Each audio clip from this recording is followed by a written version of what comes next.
Олон сайхан өдрийн мэнд та бүхэндээ нэгэн сайхан өөрийнхөө хэрэгжүүлдэг энерги өсгөх аргануудаасаа хуваалцах гэж байна. За өдөр тутмын амьдралд янз бүрийн хэцүү зүйл маш их гардаг. За тэгээд стрессдэх, бас хүмүүстэй маргалдах, за тэгээд хүний өөрийнхөө эрчим хүч аваараа, за өөрийнхөө гэрлэн бүрхүүл гэдэг шиг тэр үрдийг хүртэл гэмтэж байдаг. За тийм болохоор зүгээр л өдөр тутмын амьдралдаа хэрэгжүүлж болоход маш төвхөн бас хизээч гэсэн хэрэгжүүлээд биеийнхээ энергийг бас зэнгэлэж болох арга дундаас яг онцлоод 5 аргыг та бүхэндээ зааж өгөх гэж байна.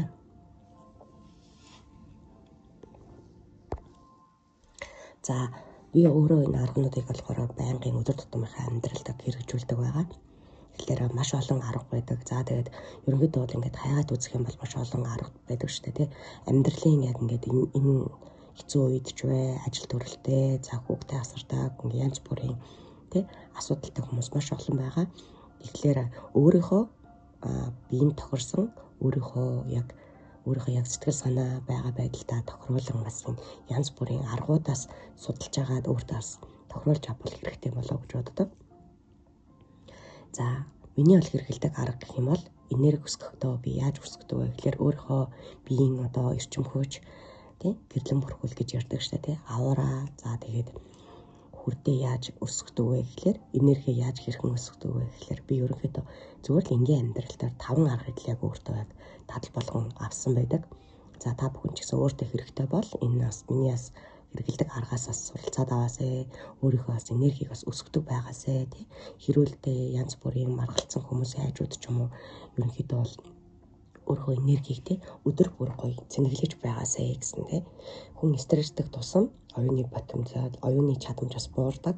За хүн уурлах тусам уур бухимдал бол хүнийг ингэж буруу бодол, буруу шийдэлд хүргэдэг байгаа. Тийм болохоор энерги өглөө бүр ингэж өсгөх дадалтай болчих юм бол юу гэх тий зөвшөөрөл, за тэгээд хэрхэн яаж юунаас эхлэх вэ гэдээ анхаарал хүртэл төвлөрдөг гэсэн утгатай. За тэгээд нуушаад яах вэ? Эхлээд би өөрийнхөө энерги өсгөх 5 арга би та бүхэндээс танилцуулъя. За нэгдүгээрт гэвэл талархлын дадал хэрэгжүүлж сураарай. За талархал гэдэг маань болохоор эерэг энергийн хаалгыг нээдэг түлхүүр юм гэж ойлгоход болно.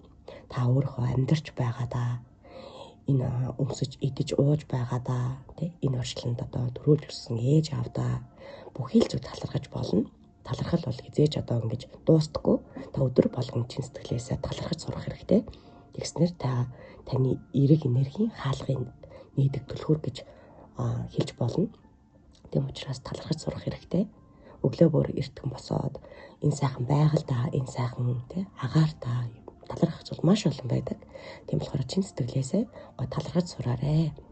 За хоёрдугаарт гэвэл амьсгал ба йог бясалгал байдаг. За амьсгал ба йог бясалгал гэдэг маань энергийн урсгалыг зөв голдролд оруулж сэргээх хүч байдаг юм шүү. Тэгээд бие өглөө бүр гэлтгөө ерөнхийдөө бол тий цагаа өөрийнхөө яг хэрэгжүүлж болох тий өөртөө яг цаг зав гаргаад йог бясалгал хийж сураарай. За бясалгал гэдэг нь болохоор хүний оюуны потенциалыг хөгжүүлж өгөхөөс гадна биеийн хүч бас тэгээд дасгал бас амьдралын дадал зуршилд маш их хэрэгтэй зүйл болдог. Эрүүл амьдрыг гэвэл бясалгал йогоор хичээлж агаарэ гэж хэлдэг. За тийм учраас ядаж өглөө босоод амьсгалын дасгалаас маш их хийж явах хэрэгтэй.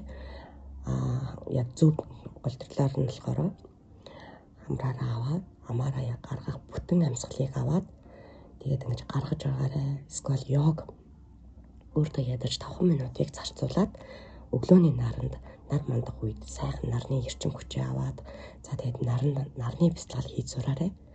Тэр болохоор хамгийн гоё тэр өглөөний тэр өдрийн хамгийн сайхан бясалгал, хамгийн сайхан эрч хүчийг танд өгдөг зүйл бол нарны бясалгал байдаг шүү. За би болохоор өөрөө өглөө бүр нарны бясалгал хийдэг. За нар мандах үед нар харахтаа за заавалж би бясалгал хийнэ гэж тий юу гэдэг завилт суугаад бясалгал хийгээд тэрэндээ биш. Оюуны бясалгал гэж бас байдаг. Сэтгэлийн бясалгал гэж байдаг. хариуцлагын бясалгал, талархлын бясалгал гэдэг бүх зүйлээ наранд бясалгалж хийдэг байгаа. За тэгээд скол завгүй үедээ ч юм уу тий бүсгүүчүүд маань та бүхэн маань завгүй байгаа үедээ кофего ууж явахдаа ч юм уу өглөө босоод тий цонхороо балконороо ч юм уу нар харахтаа наранд талархаж бас тэгээд чин сэтгэлээсээ талархаж энэ өглөөний сайхан бүхнийг өөртөө сайхан бүхнийг хамгийн сайн сайхан бүхнийг өөртөө бас урайлан дуудаж байгаарэ. Бас бяцлал хийн гэхээр заавалжгүй гар хөдлөхтэй биш тийм ээ.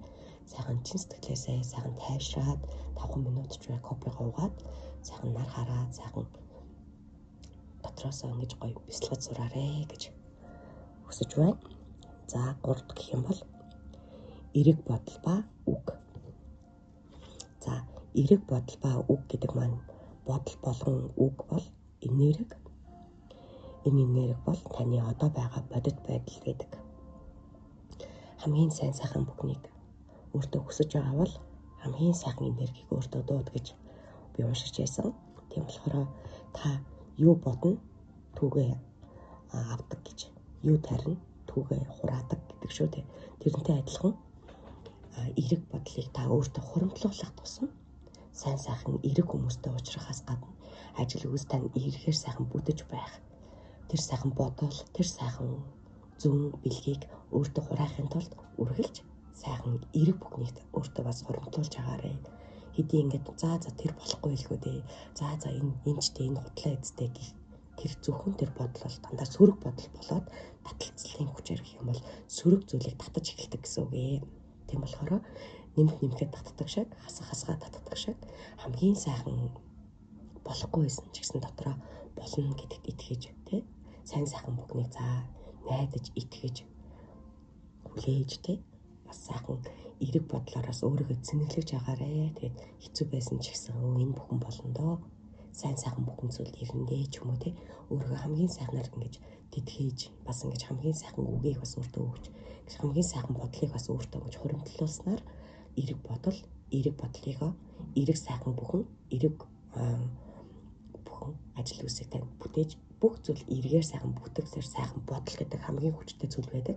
Тийм учраас үг болон бодлоос үргэлж анхаарч агаарэ. Тэгээд амнаас гарсан үг буцаад ирэхдээ яг ямар үг унгааснаас шалтгаалаад тэр үг буцаж ирдэг гэсэн дүрэн бас байдаг. Тийм учраас хүнд юу хэлнэ түүгээс өөртөө бас хураачдаг байгаа шүү. Тийм учраас аль болох хүнд ч гэсэн сайхан ерөөлийн үг хэлээд тий аль болох хүнийг сайхан хамгийн сайхнаар бас магтаж аль болох хүнийг тий бас ивэж ерөөж агаарэ сайхан үг хэлж агаарэ гэх юм бол буцаад тань дээр тэр сайхан үгнүүд чинь сайхан энерги сайхан бодол сайхан бүхнийг танд өөртөө яг ингэж дүүргэж ирээд таны ажил үйлс амьдралыг танд тэтгэж бүх зүйл чинь сайн сайхан бүтэх болно гэж бас уншиж байсан.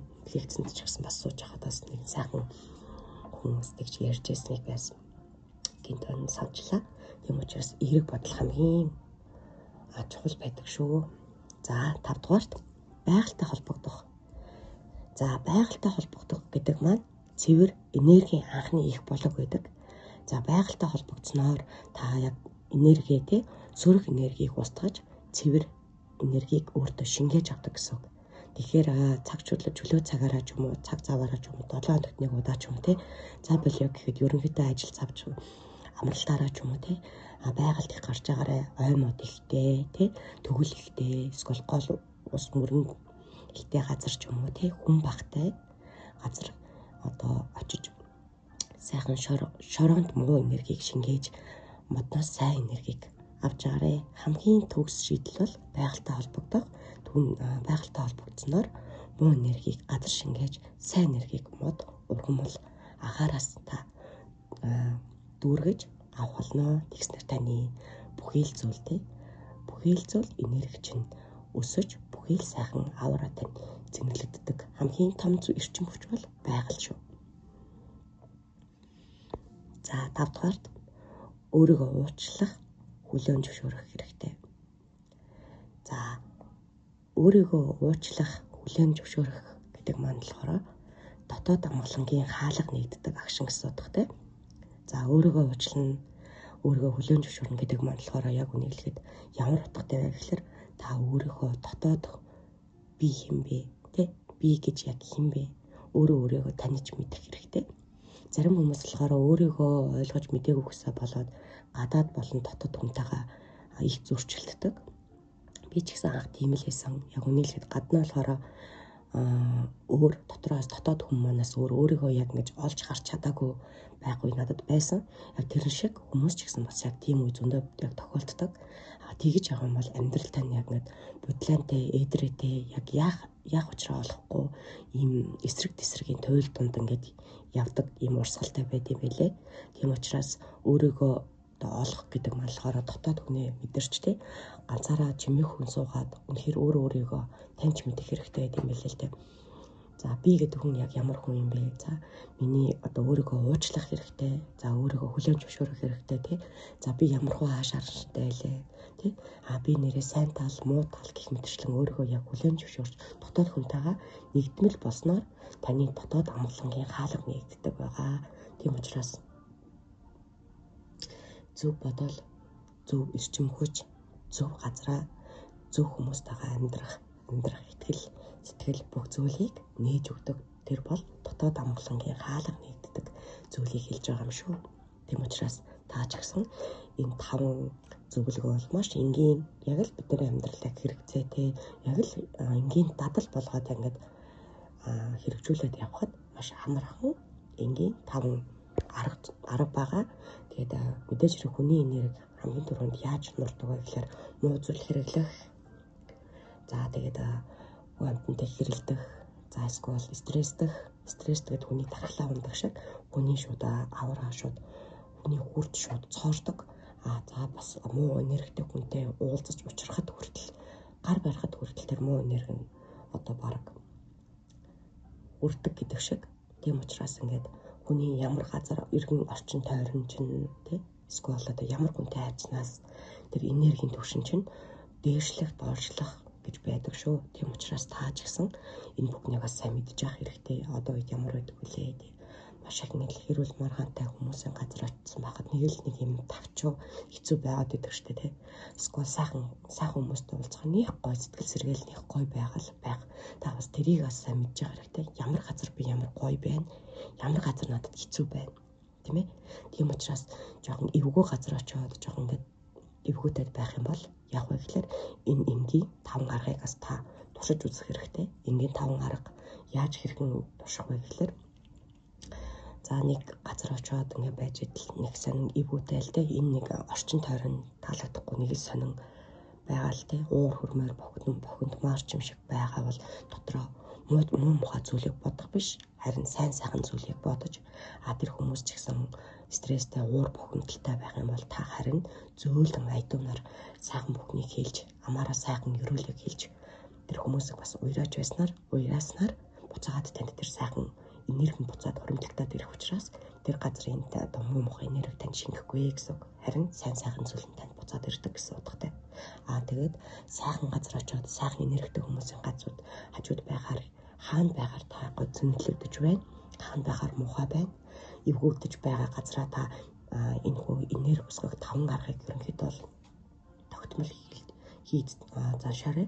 Заавалжгүй гаднаасаа ингээл биеийн бясалгал хийж байна. За би яаж байгаараа чимээг хийж байгаараа би ингээд 5 аргаа ингээд энерги өсгөх гээд байна ч юм ингээд хүнд саад болохгүйгээр зүгээр л дотроо тий оюун санаандаа болон дотоод хүчинтэй итгээд дотроосоо та тэр бясалгал йог бас энэ сайхан 5 аргыг дотроосоо та чимээг хөн сууж байгаад бас хийх боломжтой байдаг шүү. Тэрнээс бол заавалжгүй хүмүүст харагдахаар ч юм уу те ил тод ч юм уу хийх шаардлагагүй.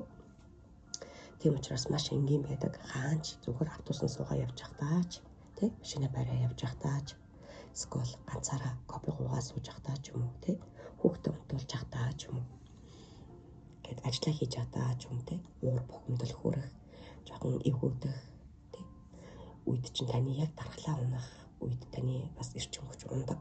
Тэр болгонд та өөрийгөө цэнгэлж байгаарай. Заавалжгүй юу гэм цэнгэлж ингээл одоо юу гэм янз бүрийн одоо яг яхаа мэдэхгүй янз бүрийн арга хэрэглээлээд өөрийгөө яг олж харж чадахгүй байгаа бол миний өгж байгаа энэ хамгийн энгийн энерги өсгөх 5 аргыг танд туршиж үзээсэй гэж хүсэж байна. За За ингээд та бүхэндээ маш их баярлалаа. Та бүхэн таалагдвал лайк, subscribe баярлалаа.